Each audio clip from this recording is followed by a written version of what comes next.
All right, guys, welcome to this page of the notes. And again, what we're doing is we're working on finding least common multiples. And then we'll use those least common multiples to be our least common denominator. But before we get to adding and subtracting fractions, or adding and subtracting rational expressions, let's practice a little bit more with finding the LCM of polynomials. So here we go. Let's jump right into this. Again, I apologize. There's not a lot of space here. I'm going to squeeze and hopefully you can read it. I start off, I've got p cubed plus 5p squared plus 6p. And right away I recognize, hey, I can pull out a GCF. I can pull a p out. So I'm going to have a p cubed plus 5p squared plus 6p.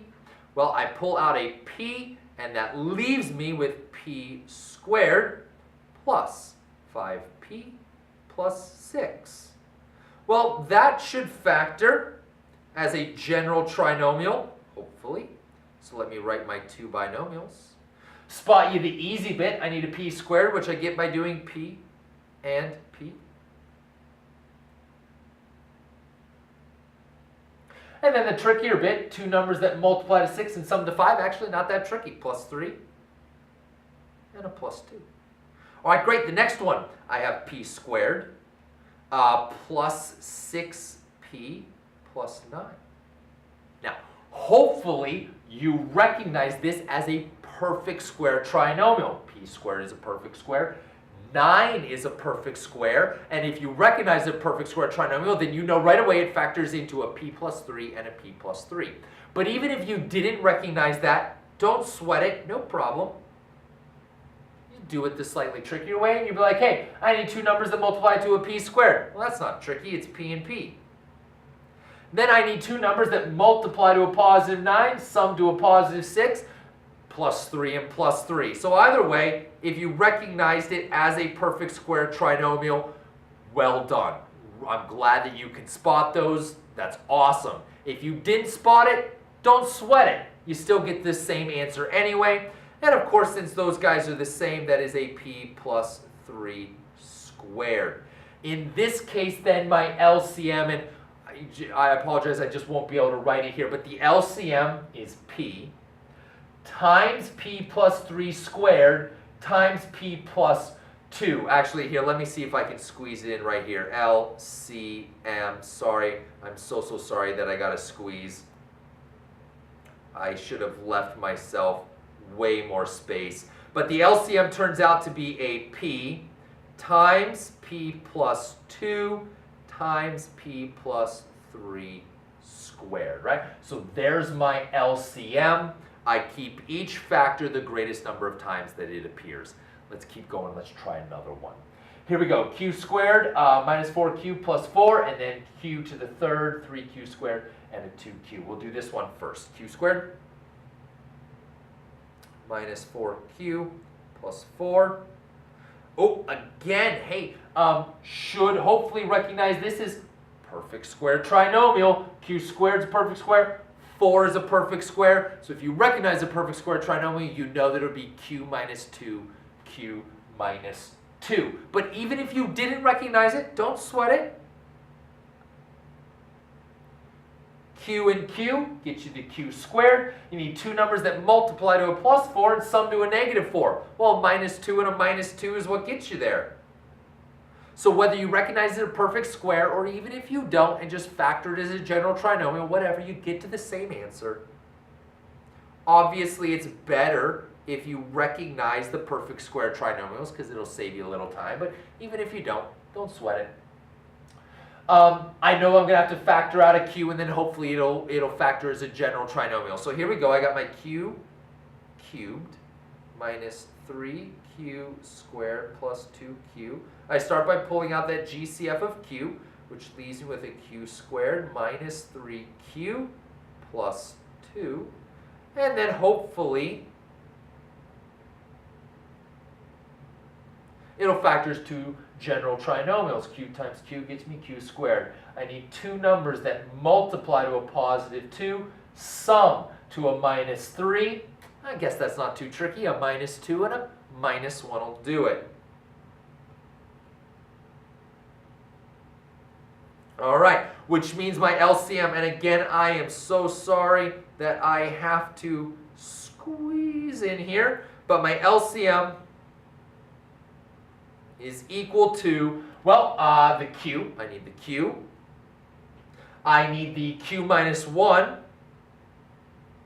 And then I keep the Q minus 2 squared. So that's my LCM. Q times Q minus 1 times Q minus 2 squared. I got one more for you here. Let's try this one. I got plenty of space on this one because there's nothing below it. So I'll write nice and big on this one so that we all can see real well. Here we go. 2k cubed, 5k squared, 12k. Oh, this is a great one. I love this one. We recognize I can factor out a k, but once I factor out a k, this actually requires us to use a factoring method we learned way back when in chapter 4 that we haven't gotten to use yet in this chapter. So I'm really glad we've got this one. I factor out that k. It leaves me with a 2k squared minus 5k minus 12. Now, I recognize this as a general trinomial, but this is the tricky general trinomial where this leading coefficient is not a 1. Right? Whenever this leading coefficient is a 1, you just split it up into two binomials because it's just k and k gets you the k squared, and then you just need two numbers that multiply to the last guy and sum to the middle guy. But this 2 kind of throws a monkey wrench into the works. So we learned this awesome method called slide and divide.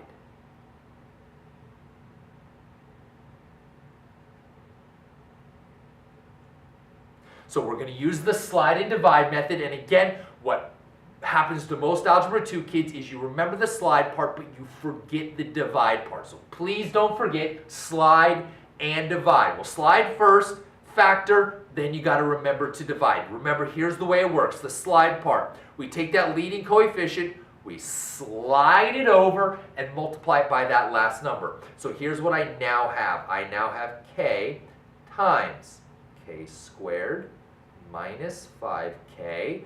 2 times a minus 12 is a minus 24. Now, that leading coefficient is a 1. We just split it up into its two factors. So k times k, right? K times k gets me the k squared. I need two numbers that multiply to a minus 24, sum to a minus 5. And I believe a negative 8 and a positive 3 will do it. So minus 8 plus 3. Careful, the method is slide and divide. We slid, factored, and now you have to remember to divide, right? We divide those numbers that we found by my original leading coefficient. So 2 and 2. Then simplify. So k times k, 8 divided by 2 is 4, and then 3 and 2, right, those don't simplify. They're not evenly divisible. No problem. Remember, back in chapter 4, what we did with that is you just take that guy on the bottom and throw him out front as a coefficient of the variable in that factor. So this becomes a 2k plus 3. So there we go. I have taken 2k cubed plus 5k squared minus 12k, and I have factored it into a k, k minus 4, and 2k plus 3. Those are my factors, and I did it using that slide and divide method from chapter 4, section 3. If you've forgotten how to slide and divide, just go back to chapter 4, section 3, refresh on the whole thing. Okay, next one is k cubed minus 8k squared plus 16k. Well, factor out a k, that leaves me with k squared minus 8k plus 16. Ooh, I recognize this. It's a perfect square trinomial. K squared is a perfect square. 16 is a perfect square, so it should be k minus 4, k minus 4. Again, if you didn't recognize it as a perfect square trinomial, no problem. You'd factor as a general trinomial, like, hey, I need two numbers. Multiply to a positive 16, sum to a negative 8. You only got one option. It's got to be a minus 4 and a minus 4. But then that becomes k minus 4 squared. All right, here we go. The LCM. I keep each factor the greatest number of times that it appears. So k, yep, I need to keep k. The 2k plus 3 only shows up once, so keep it 2k plus 3. And then I have k minus 4 squared. I keep the one that, the greatest number of times it appears, so the one with the greatest exponent. And there's my LCM for those two polynomials. That's right up here. And again, it's all multiplication, so it's commutative. The order doesn't matter, right? If you've got those guys flipped, don't worry about it. Order doesn't matter in multiplication. All right, guys, that takes care of finding LCMs for monomials and polynomials. So now what we'll do on the next page of the notes is we will use what we just learned about finding an LCM to help us find the least common denominator for rational expressions so that I can add and subtract those rational expressions. Head on over to the next page of the notes. I'll show you how it works. I'll meet you guys there.